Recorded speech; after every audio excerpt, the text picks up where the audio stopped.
Hello, I'm Andrew Gentile, And I'm Arianna.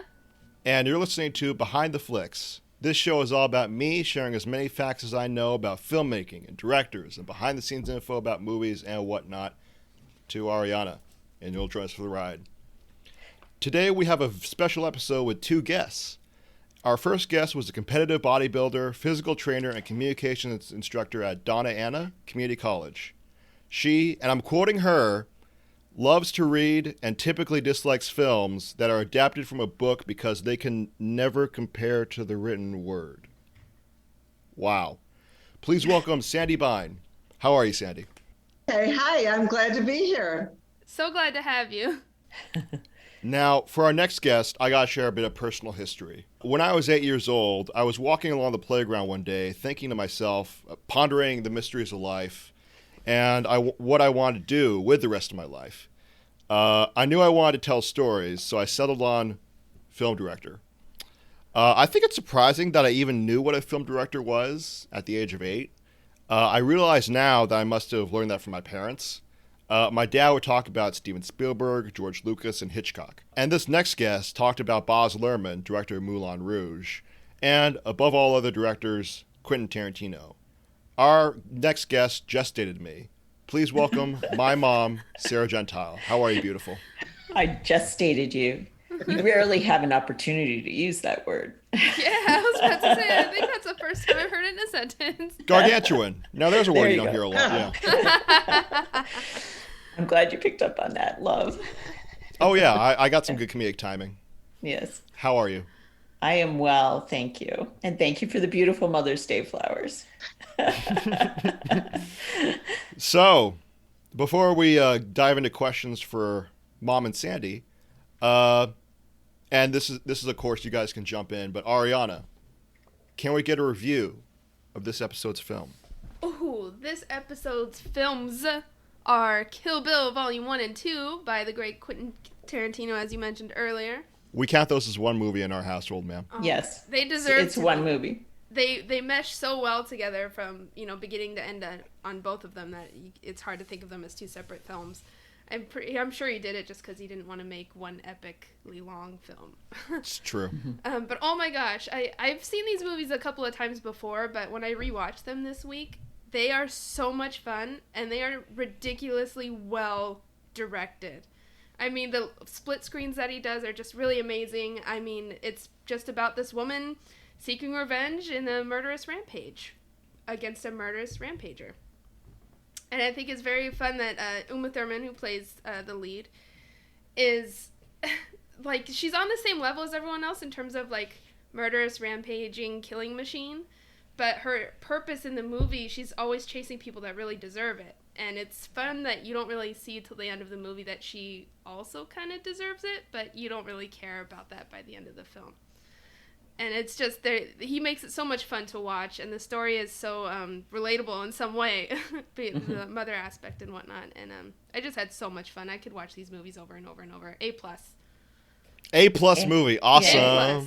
Yay. Awesome. How do you guys feel about that? I feel great. I feel like that's a just grade. Absolutely. A plus, 100%. What's not to like about this film? It's got everything. Yeah. Yeah.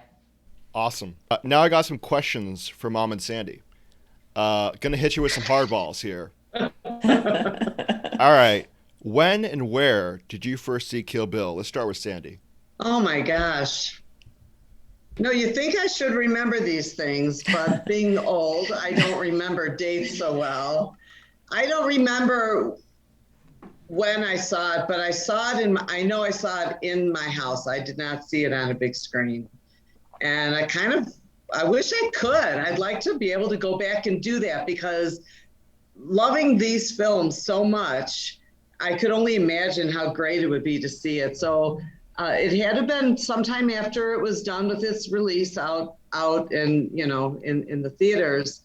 And I just probably was flicking through, looking for something to watch. I just honestly don't remember exactly when. But I will say that from the first time I saw them, I have watched them repeatedly over the years. Anytime I just feel like, oh, what should I watch? Oh, I could watch Kill Bill. Or if I'm flipping through the TV and I see that it's playing, no matter what part of the movie it's in, whether it's volume 1 or volume 2, I'll sit and watch, if not the rest of it, some of it, because I just love it that much. That's fantastic. Let's go with Mom next. You want to know when I first saw it? Well, And where? Well, you remember the Blockbuster by our house, right, Yes, Andrew? absolutely. Very vividly. And for all the people in the future, it was a store where you went and you rented not DVDs, but video cassettes. And because Andrew, well, part of the reason, I mean, we love film, but Andrew really loves film. And so we would go to Blockbuster every Friday, I think right after school. And I would limit Andrew to a certain number of movies, probably like 5 or something. Oh my gosh. Yeah, I know. Can you visualize this, Arianna? And of course, you know, he would go, I don't know if you would go with a physical list or just a list in your head, but you knew which movies you wanted to watch, because I remember the guys used to let us go through the return bins before they had been shelved, because he would look for specific movies. Aww. So anyway, I don't remember that, but I'm not surprised and I believe you. I got off on a little Andrew tangent. So please do. Yes, as many of those as possible. I want to know everything. Well, I mean, of course, I had seen Pulp Fiction, which came out before Kill Bill, and I enjoyed Pulp Fiction. Thought it was a little violent. So I was interested in seeing the first Kill Bill. So I'm sure I rented it on on VHS, and watched it well after Andrew went to bed one night. And I remember thinking the first one was, I mean, it was good, but it was pretty violent. If you just watch volume 1, you know, on its own. It wasn't until like a year later that I would have seen, probably a little less, the second volume in the theaters. And that's when I fell in love with the movie, because I think the second one is just so beautifully shot. And I love a good visual movie. And then watching them both together, the whole story came together. So that's how I saw Kill Bill. And like Sandy, yeah, I can just watch it over and over and find new things. Yeah. And Arianna, when was your first time seeing? Oh, I don't know. Okay, fair enough. I don't know. It's probably sometime in high school. Friends, you know, showing me fun movies that they like. All I remember really from the first round I saw it was the yellow jumpsuit and someone equating it to Bruce Lee. Yeah. That's why I'm wearing yellow today, in honor of that. Oh, In nice. honor of that outfit, that is the exact reason why I'm wearing that. And that's why Mom's wearing like the jumpsuit. Oh, Jumpsuit. no. And I've got red to represent all the gore. There you go. If I had any yellow, I would have worn it. But yeah. And I'm wearing black to like represent Bill, I guess. There you go. There you go. Sure, why not? Andrew, were those films released how many months apart? I want to say 6 months. Kill Bill Volume 1 released in the winter, 2 in the summer. Now, Mom, you have said this is your favorite film of all time. It is. Why?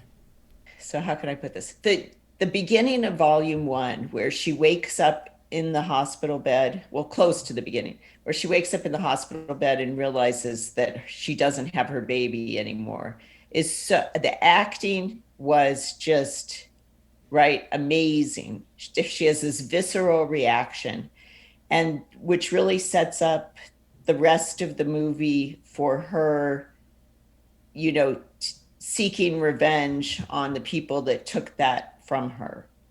And especially being, my kids were relatively young. I mean, at the time.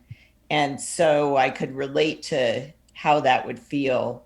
And then the end of the movie, I love a happy ending. And Quentin Tarantino, right? Once Upon a Time in Hollywood, love that ending. A lot of my favorite movies of his are the ones with the great endings. And I thought it was a perfect ending to a great film. So. And Sandy, this is one of your favorite films. I do love Kill Bill 1 and 2. It is one of my favorite films because of the strong women that are represented. And I know that they're brutal, but they are badass, strong women. And I love to see this whole group of them in this film. I love action films. Good Lord, you couldn't have any more action than they have in this.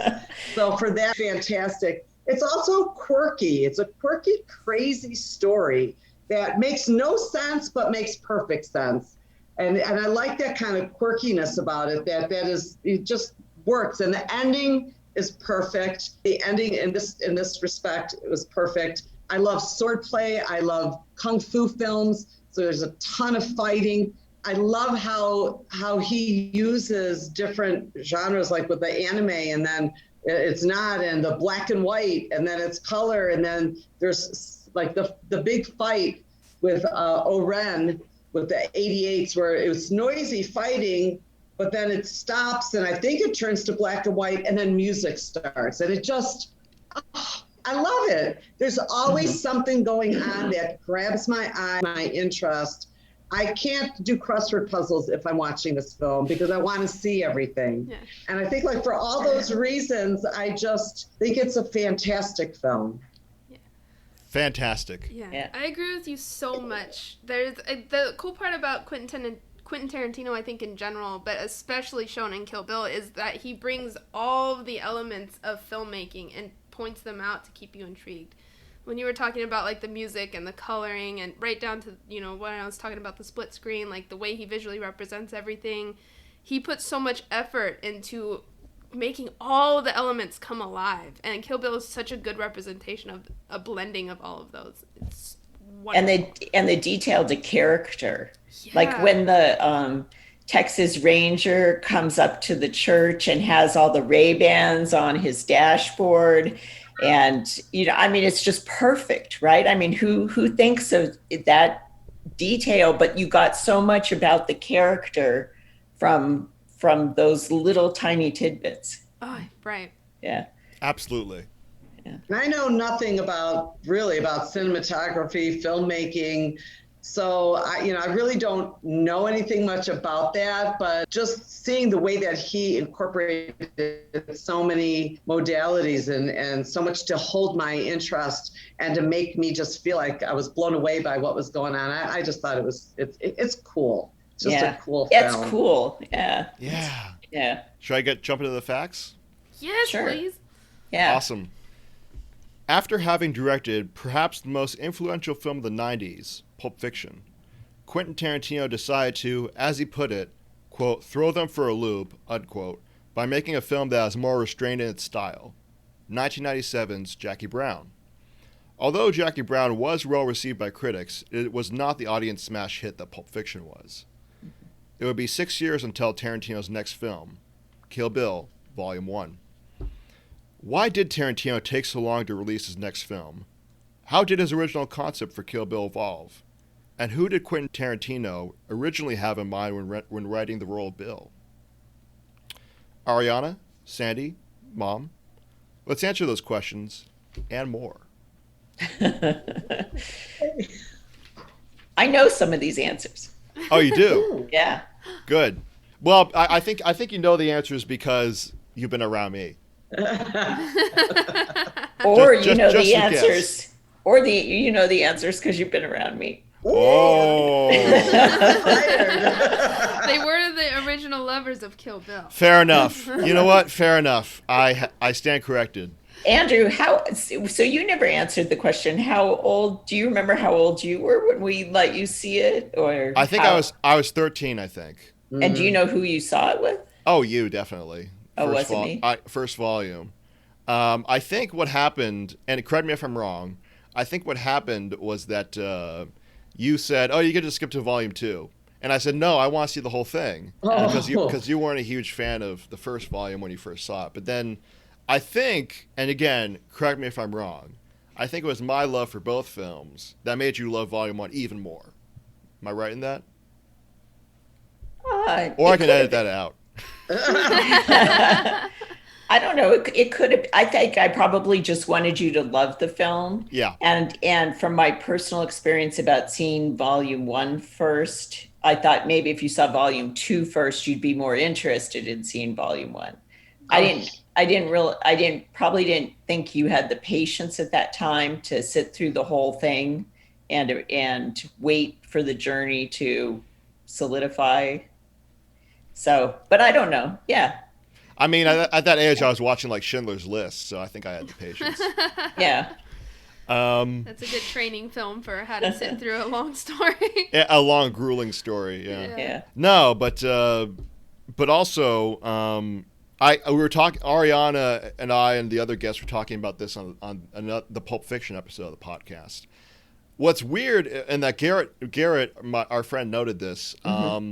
I told them that you didn't want me to see Pulp Fiction before I was like 15 or 14. But you were fine with me seeing Kill Bill, and Garrett was like, "What's up with that?" She was like, and I know you were saying like, "Oh, there's this horrible basement scene," right, in Pulp Fiction, and then I saw it and I was like, "Oh yeah, I've seen worse stuff than this on the internet." Yeah. Being a non-native to technology, right, raising 2 kids that were natives to the very first at-home technology, it was an interesting ride. Definitely, yeah. For everybody involved. Right, for everybody. Well, I'm especially interested in why he selected David Carradine, because I am a huge fan of David Carradine's old Kung Fu show. Oh, yeah. Well, huge fan of that. Spoiler alert for this podcast. That's the main reason why. Well, and it's funny because when I see such similarity between the 2 characters in their demeanor and their communication style, even though their behavior was at opposite ends of the spectrum. And I just thought, like, I was always drawn to that. And of course he's a white guy who was playing a Chinese, he's Irish, I think. And he was playing the Kung Fu, Buddhist monk. And anyway, that's a whole nother story, but I love him. I think he's great. Arianna, just to let you know, Kung Fu was a 70s TV show where David Carradine, who's a white guy, played a white guy, but he was always mistaken for like a Chinese guy. Am I getting this right, Mom and Sandy? He was actually a Shaolin monk in the show, and it was understood that he was from somewhere, China, Tibet, somewhere like that. Right. So he kind of was played off as being not white, but Asian. Right. Yeah. Wow. That's what I remember. He was Irish. The germ for Kill Bill began with the character of the bride, as played by Uma Thurman. Quentin Tarantino had cast the actor as Mia Wallace in Pulp Fiction. When, well on that film's set, they began discussing the idea of her playing an assassin. This banter between director and actor is how the entire idea got started, and why there is an unusual credit at the end of Kill Bill. The credit in question proclaims, based on the character of the bride created by Q and U. So that's why that credit's in there. Oh my gosh, are you for I real? saw that. Yeah. I wondered wrote about that I was down, like, is that from comic book? What's going on? Yeah. I was wondering who the U was. Makes total sense. Okay. Uma Thurman, yeah. Yeah. Oh, that's really cool. That's really cool. Because I thought it came from something else. I didn't know that it was Right. totally original. Oh, yeah. Because of that credit. Collaboration is key. Oh, that's fun. Cool. Although Tarantino was writing Kill Bill by late 1994, it was not going to be his next project following Jackie Brown. Instead, he was planning to create Inglourious Basterds. So he was planning to create Inglourious Basterds, but Tarantino claims that he had the opposite of writer's block while crafting the screenplay. He couldn't stop writing, and his ideas were getting out of hand. One idea that Tarantino had for the original version was for the character of Shoshana Dreyfus in Inglourious Basterds. Dreyfus was to be a sniper on the rooftops of Nazi-occupied France and pick off the Nazis. Tarantino lifted this idea and incorporated it into Kill Bill. You know, with like Oren Ishii, her early years. Right. Yeah, and the red outfit on the, yeah. Yeah. To tame himself, Tarantino turned back to writing Kill Bill, which ironically became so lengthy that it ended up being released as 2 films. So now we're going to dive into two performances in particular, two facts about two performances. What are your favorite performances in these films, guys? We got to talk about this. The acting in these films are incredible. I could go first. Okay, go first. I got to say Bill. I mean Bill, if for the Superman speech alone. Oh. Come on, that's a great speech, you know? It's a fabulous speech. If I had to pick a favorite, I mean, in terms of acting, it'd be Bill. In terms of raw emotion, but I mean, look, I could say that about anybody in this film, but Uma Thurman kicks ass. Yeah. And Lucy Liu. Liu, yeah. Oh my God. I know. How do you pick? Because even I think Elle was amazing. Oh, amazing. So I could maybe pick her and say, she was really, really great. Right. But of course, what about Uma? What about Lucy? Like, they were all so good, but Elle got me. She got me good. Yeah. I thought she was great. Yeah, one of my favorite scenes, of course, is her whistling down the rehab, right? Yeah, I love that. Yeah. She is always so methodically cold. Right. Yeah. I loved that. I love when she took out her notepad to tell Bud, what he was dying from and how it was going to happen. Yeah. Yeah.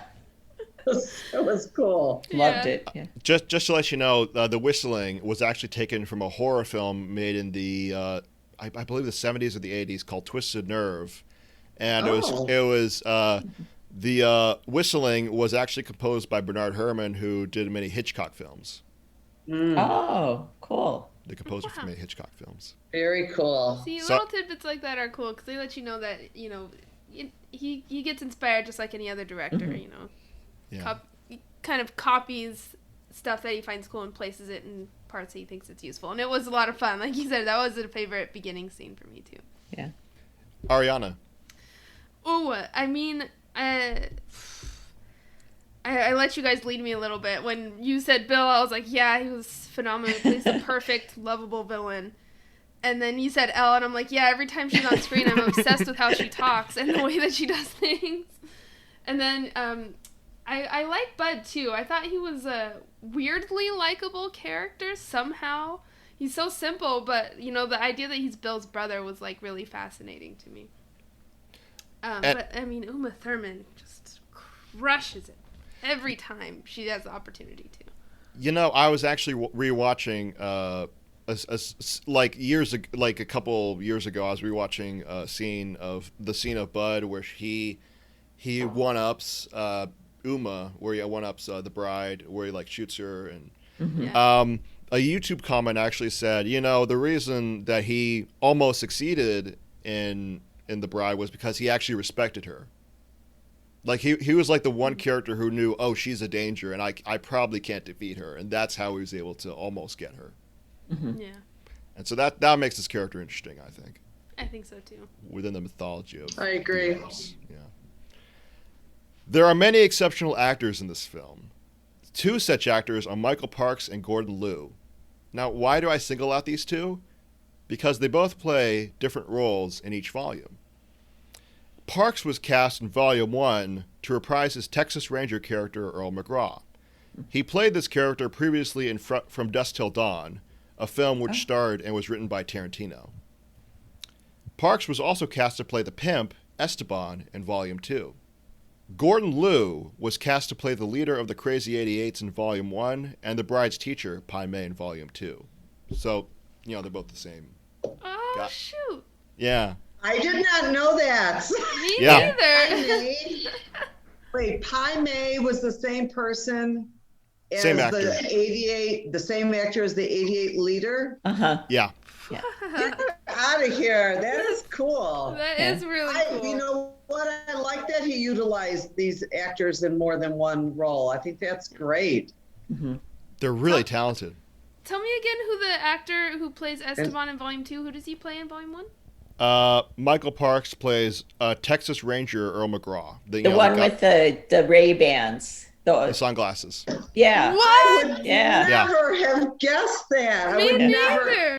If you had told me while I was literally watching the film that those are the same people, I would have said, you're crazy. Yeah. And I loved Esteban. I think that Right? he was cool. Yeah. He was an interesting old man. Yeah. Yeah. I thought so Oh too. my gosh. Esteban was a great character, and the actor that portrayed him did a fantastic job. Speaking of the Crazy 88s, in Volume 1, there is a battle sequence between that gang and the bride in a Tokyo restaurant. Now, this is a question for Sandy. Uma Thurman and her stunt double must have gone through some rigorous training for that scene. You know, they're flying all over the place and you know, they're chopping up guys left and right. What are your comments on that as a former physical trainer, bodybuilder? Like, what must have been involved for something that's so physical? I mean, I don't know the extent to which, you know, each of the actors and the body doubles did, like how much they did, how much time was in between. Of course, we're looking at this film in one continuous nonstop fight that, let's be honest, nobody could have then gone outside and killed Oren, right? Like that's not, but it's believable in the film. So if you break it down, I don't know how much time was in between, rest periods were in between. It is physically demanding. And I'll just give the most simplest example. In bodybuilding, when you get on stage and you pose and you tighten every muscle and you stand there for 20 seconds while the judges look at you, it's exhausting to hold a pose for 20, 30, 40 seconds. So I thought of that, about how incredibly difficult this must have been for them. The movements. It's really different though than, you know, than true strength, I think. But I think it has more to do with your stamina for this kind of film. It's like if you were a runner, because I'm going to say another thing. None of these women in particular, maybe Elle a little bit, none of them were muscular. Uma was very thin, and she had badass strength, which I would, under normal circumstances, I find it ridiculous. Example in point, Wonder Woman. Did you guys see that film? I did, yeah. I refused to see it because I felt like Wonder Woman wasn't she supposed to be an Amazon? And they had this little tiny girl the size of my pinky finger playing her. And I was so offended by that, that I boycotted the film because she wasn't muscular. But I don't feel that way at all for Kill Bill, but they probably worked their butts off to get all of them, to get those scenes done. That huge fight scene required tons of stamina and air. I read online it took 2 months. Isn't that right? Yeah. To do that fight scene, yeah. So. No kidding. Yeah. Wow. Yeah. Well, I mean, I can see why when you just see it in one fell swoop, it's nonstop action. There's no way that a person can be doing that. And the sequence of events and movements are so choreographed and meticulous. I'm sure there was a lot of, and Andrew, you probably know 1,000 times more than I do, but just a lot of redos, right? With that and cut and let's do it again kind of a thing. That's the extent of my knowledge of how to make a film. No, that's great. That really gives us a good insight into like what the physical demands must have been. Andrew, does Quentin Tarantino, he do a lot of takes, or? I was just going to get to that. Okay. So, but before that, if I can just comment on, I'm going to try to explain this, and if it doesn't work, I'm going to cut it out. So the way in America, in Hollywood, you film a fight scene is that you have multiple cameras filming from different angles, and you film the fight scene as much as you can, and then the editing you cut it up in order to make it work. Quentin Tarantino is so exacting, and that the reason it took like 2 months was because he shot with like max 2 cameras, usually 1, and because so he could control every single shot. So that's why it took like 2 months. Does that make sense? Yeah. Right. Well, it works because I loved it. Yeah. Mm-hmm. The results are on screen. definitely tell it was done with precision. Yes. Yeah. So to get back to Mom's point about takes, at one point, a member of the Crazy 88s clutches out her throat where blood sprays out, and when Uma slices her throat. Mm-hmm. That effect of blood spraying was created by the actor holding a Chinese condom, meaning a weak condom, in her hand, which was filled with fake blood, and then squeezing it as she clutches her throat. So the camera was like behind her. She like clutches at her throat. After Uma slices, blood sprays out. However, the blood did not spray in a way that satisfied Tarantino. It didn't spray up so the camera could see it.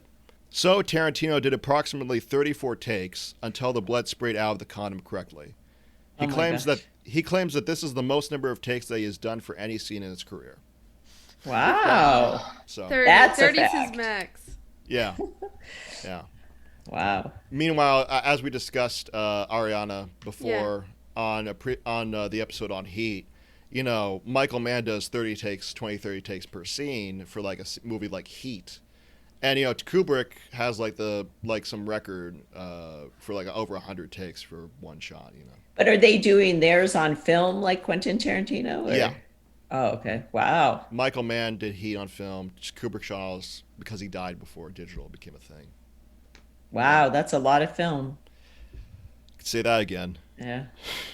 Another fact about that sequence is that the transition to black and white was not a pre-planned stylistic choice.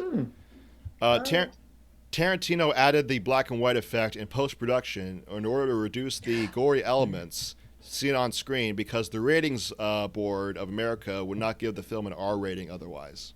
I'm glad they did it though, because I thought it was really cool. That's true. Yeah. Yeah. Well, yeah, it ended up great on the screen, so you're right. That's fascinating. I totally thought it was purposeful. Yeah, Well, me too. I'm sure he did it like the best way he could to accommodate as well as like pair it with the filmmaking. Exactly. It's kind of like with Martin Scorsese at the end of Taxi Driver. He had to change the color of that sequence in order to avoid getting an X rating at the time.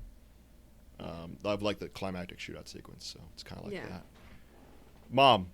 Yes, honey. Your favorite shot in Kill Bill Volume 1 is the garden fight sequence. Could you talk about that? I mean, because it's just gorgeous, right? Everything about it, the contrast between Uma's yellow, blood-stained yellow with Oren's, white kimono, stepping into the snow with her white socks. It's the Oren, ridiculing Uma when she's on the ground and then later apologizing. I mean, everything. It was the snow. Everything about it I thought was perfect. Sometimes, every once in a while, you'll read a book and you're like, you get to the end and you're like, I wouldn't change a single word. And that's how I feel about that scene. I can't think of anything I would have wanted it to go differently. So anyway. I loved the part when they're fighting and it seems unexpected, because they do a lot of close-ups with them talking in the first part. And then all of a sudden it drops back and they chase each other around like a thing and come through the overhang. Right. I saw that and I'm like, it's just shot so well. Right. Yeah. Absolutely. Just beautiful. I agree with Sarah and Arianna. That is a perfect scene and I loved it. Yeah. Absolutely. It's and the color palette, you got the blue in the sky, you got the white on the ground, you got the yellow and the white of Uma Thurman and Oren Ishii, respectively. It's yeah. Question, would you say the way they talk to each other, like when they do the silly rabbit tricks are for kids little connection, because these are people that probably worked together under Bill before Uma left. So this whole exchange they had, because you could tell her and Elle never liked each other. But maybe her and Oren were kind of friends. Maybe they had a mutual respect for each other. So when she goes after her, I kind of sensed that maybe that they were kind of friendly before, she came and murdered her wedding party. But did you guys get that sense too, that they were maybe had a mutual respect friendship before all this went down? I got that sense. And then I also got the sense that maybe Oren had risen to a level where she was no longer humble. And that's where the mocking came from. And it wasn't until right before she died that she came back into her true self. Yeah. I don't know. But I mean, I could just be reading all that in. No, Anyway. that's perfect. Yeah. Yeah, that does make sense because her origin story is just. Yeah, I feel though that I feel that all of the assassins respected each other before the murder at the chapel. So I feel like they all had a level of respect for each other. They were all doing the same thing. Yeah. Though I don't know, you think Elle respected anyone? Well, Elle did say at the end when she was talking to Bud that the greatest warrior she probably ever known met her end by him. Mm-hmm. That's true. Yeah. Definitely. Yeah, I mean, if I can throw my 2 cents in there and expand, I feel like Elle had kind of a relationship. If I'm reading a lot into the backstory, I feel like Elle must have had a relationship with Uma that she may have thought that she was the greatest warrior that she'd ever met, but I don't think she'd ever admit it to her face. Yeah. That's how I feel.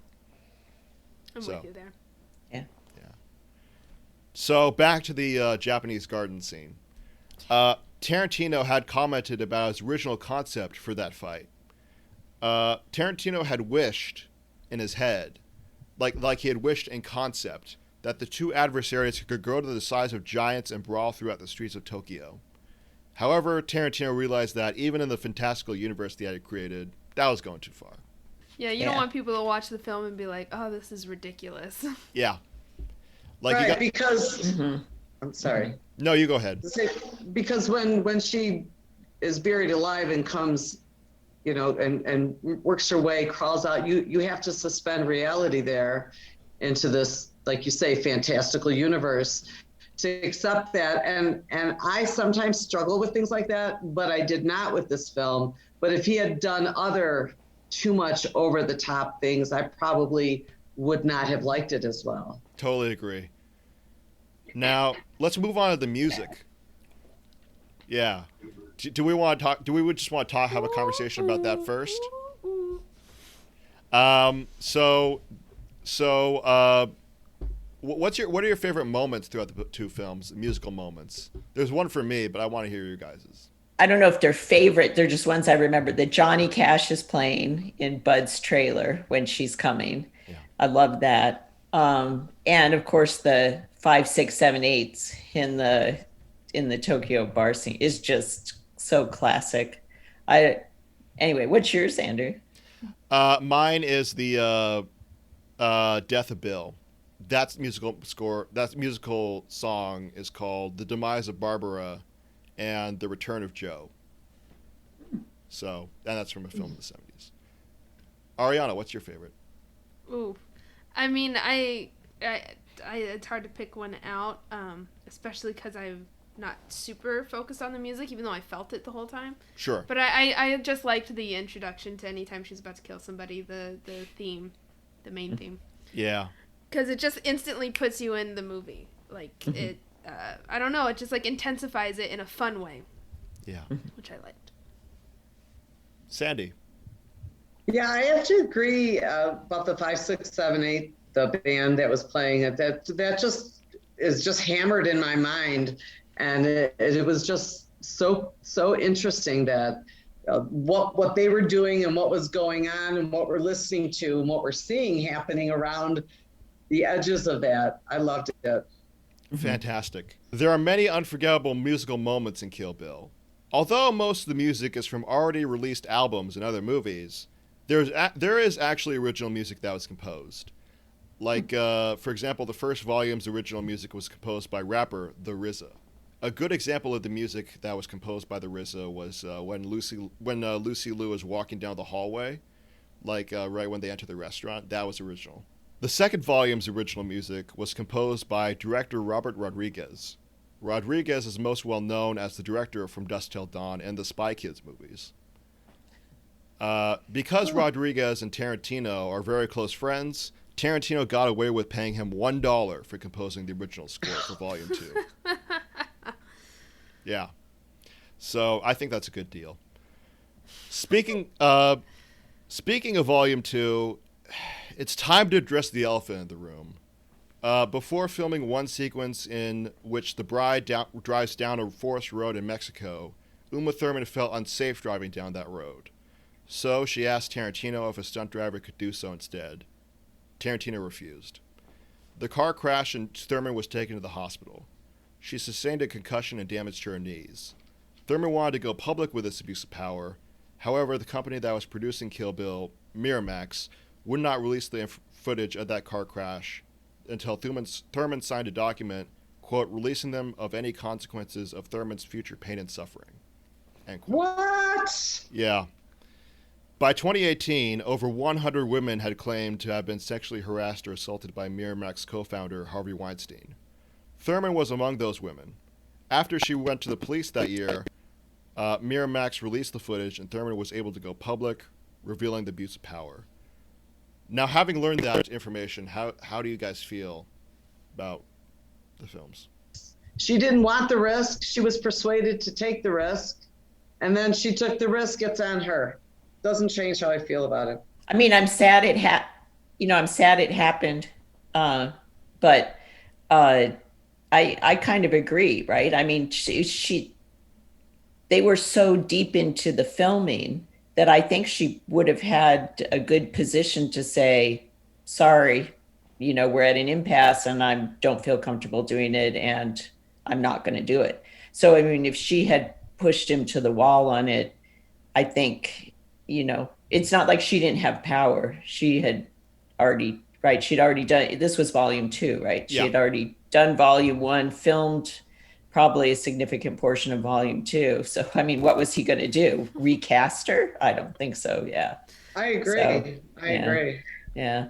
But I mean, she was a younger woman and there were, and they were older men and she felt obligated. So, I mean, I feel for her in that respect. And because it's a car crash, I mean, there's only so much control anybody can have in that kind of scenario. I mean, if she wasn't comfortable, that's one thing, but it's like, how much control do you really have over, something going wrong while you're in a vehicle? I don't think you can really point the finger at somebody. So, like, to say, oh, I want to go public with, I didn't feel comfortable with this and I ended up getting in a car crash doesn't really make a lot of sense to me. But, I mean, I don't know. I don't like the contractual thing. Yeah, I mean, that part of it was, I think, pretty unethical of them. Yeah. To keep her from going forward with the information, just something that's true to protect themselves from liability. I mean, I understand wanting to protect yourself, but over something like that seems unreasonable. Yeah. And they have been friends since then, right? Didn't they even date Quentin Tarantino and Uma Thurman after her divorce? I don't think that's officially been confirmed. I don't think, but it's been allegedly, Oh, okay. One of those things. Although I should look that up and double check. Yeah, I mean, I don't know them, so I have no idea. But yeah. Now, I had promised near the beginning of this episode to reveal who Tarantino had originally wanted for Bill. Warren Beatty. The original concept for Bill was that this character would be like a pimp because he has a brother and everybody else is in the group, the Deadly Viper Assassination Squad, is women. However, Beatty turned down the role and Tarantino reworked the character to be more suitable for David Carradine, and the rest is history. So, by the way, Arianna, Warren Beatty was like in Bonnie and Clyde, if you've heard of that movie. He played Clyde. Oh. Yeah. Cool. I watched that movie once in film class. Okay, good. So you know who he is. I do. Okay, good. I didn't know his name right away, but Bonnie and Clyde, I know that one. Cool. Okay, yeah, I like David Carradine, I think, better. Yeah. Yeah. I mean, he was perfect for that role, so. Oh, yes. Absolutely perfect. Yeah. And when you think about sorry, Andrew, when you think about how Quentin Tarantino wrote it for him a little bit, you just said he readjusted the role to fit David better. Very well communicated, I'd say. Yeah. On their end. Yeah. Yeah, Warren Beatty and Pai Mei. I can't see that interaction, but I don't know. Right. Yeah. You know, I'm a little bit of a Warren Beatty fan, you know, and so you know, what's interesting is that there's an alternate universe in which, okay, so The Godfather, originally the studio wanted Ryan O'Neal to play Al Pacino's character. Um, and you know, Francis Ford Coppola even said, you know, Ryan O'Neal's a good actor, but Al Pacino, come on. And so there's an alternate universe in which stuff like that happens. So now, just to wrap up this episode, Kill Bill was a critical and commercial success upon its release. Ever since 2004, Tarantino has discussed the possibility of making sequels and spin-offs to Kill Bill. Ideas that the filmmaker has thrown out to the public range from a Volume 3 to an anime origin story for Bill. As of this recording, these projects have yet to come to fruition. Closing thoughts, everybody. Oh, I'm so up for a number 3 with Sophie and is it Nikki? Yeah. Yeah. Oh. Coming back to seek revenge. Yeah, because one of Tarantino's concepts was that Nikki, the girl at the beginning of Volume 1, whose mom is killed by Thurman.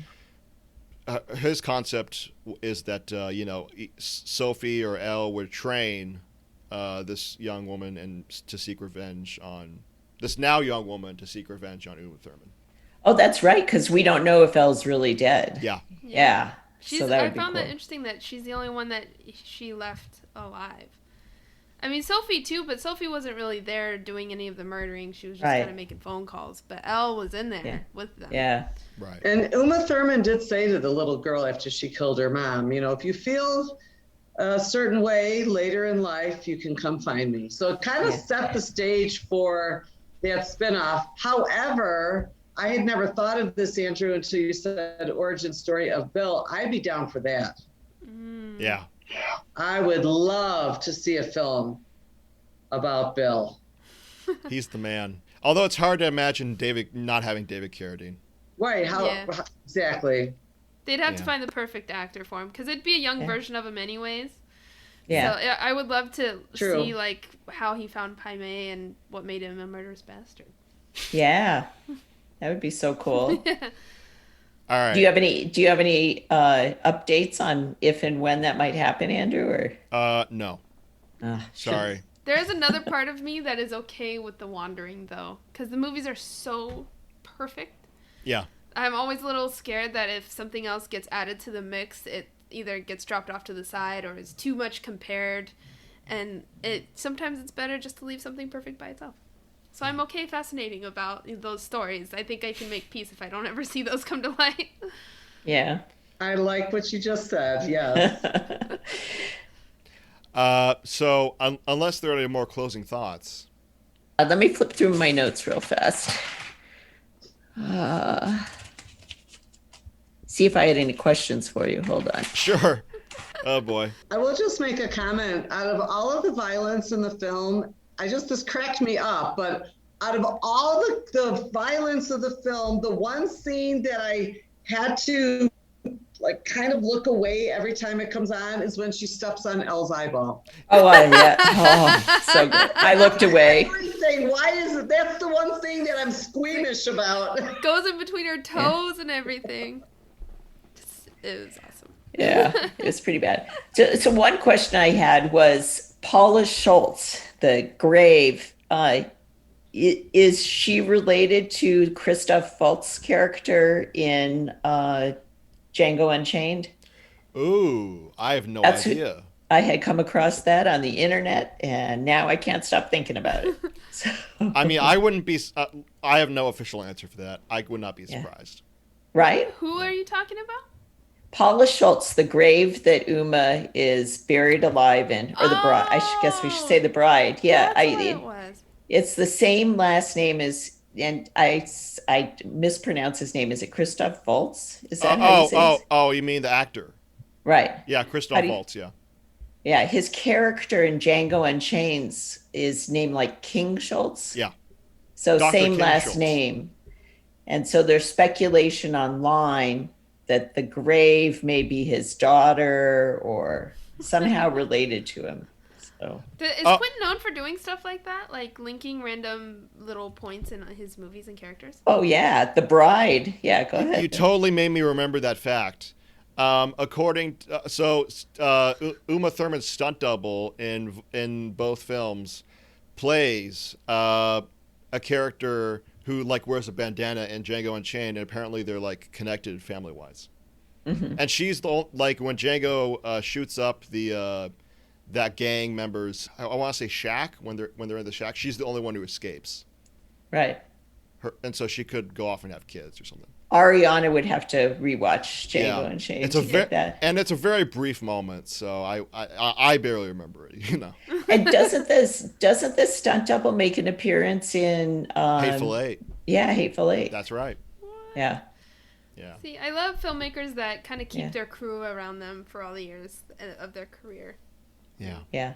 Quentin Tarantino and Adam Sandler are the only ones I know of, but there's got to be more.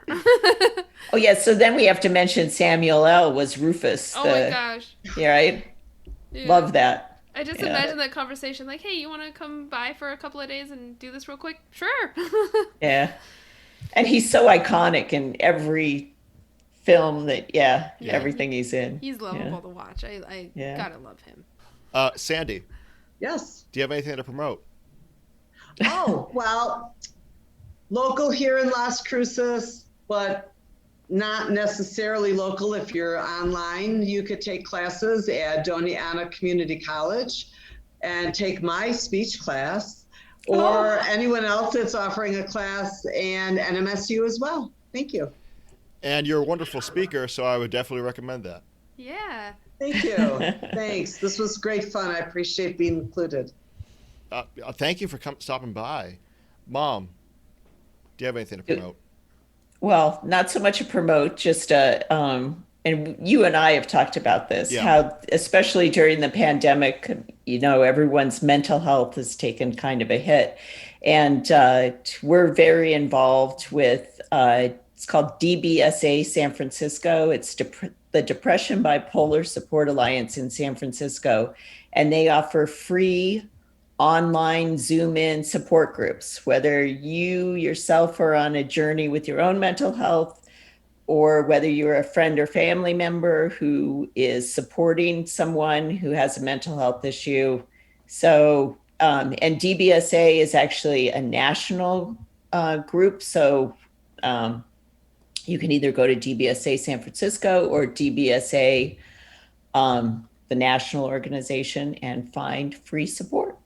From the time I was 17, DBSA certainly helped me with my mental health, like finding support and finding people like me. And so, frankly, not to get too morbid, but I feel as though that I would not be nearly as happy without them if I would be here at all. And so DBSA does fantastic work, and so I encourage anybody who is listening, would like help, or both, I would encourage them to go to DBSA online for support. Listeners, if you have any comments, questions, or suggestions for future episodes, feel free to shoot us an email, independentcareerstudios@gmail.com. If you like this episode, please write a review and subscribe to us on iTunes, SoundCloud, or YouTube. We'd love to hear your feedback. Behind the Flicks was created by myself and Arianna. I researched, wrote, and edited this episode. My name is Arianna Gentile. This has been an Independent Career Studios production.